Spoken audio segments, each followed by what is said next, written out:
It's dominated by sweet gums and sycamores, but we also have some river birches, some gray birches, some hackberry. There's a kind of, as we get down into some of the rare species, a couple different species of oaks.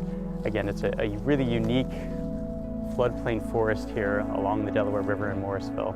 And so looking for tree species that are adapted for this wet route, for the fact that even today we're expecting that with the high tide and with a little bit of high flows and anomalous push from the wind, we actually are probably going to see a little bit of flooding into the forest today. So these species are all adapted to have those wet routes, to be able to tolerate and really thrive in this kind of floodplain forest.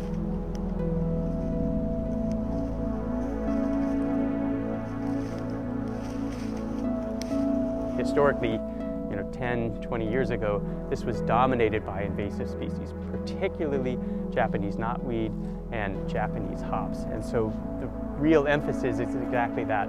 We are trying to get native tree species, particularly a nice canopy of trees and then understory trees over that, so that these invasive species that do really well in high light conditions are not able to thrive as much. And so the invasive species control is at the center of this restoration of the preserve and has been for over 10 years now.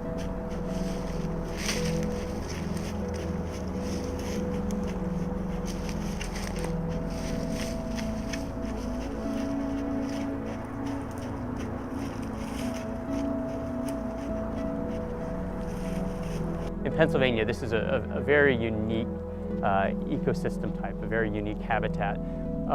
There was a nice sliver of coastal plain forest historically in this zone of lower Bucks County and into Philadelphia. But again, over the last 200, 300 years, most of that has been developed, and so we only have small parcels of it, particularly in lower Bucks County. Some of the best examples are here in lower Bucks County. This is about an 8-acre preserve that the borough of Morrisville decided to set aside to purchase a series of parcels here, mainly because it was this very unique coastal plain habitat and was such a rare habitat and provided this unique opportunity for recreation, unique opportunity for experiencing the habitat, the tree species, but then all of the wildlife that thrives in this, particularly the bird species.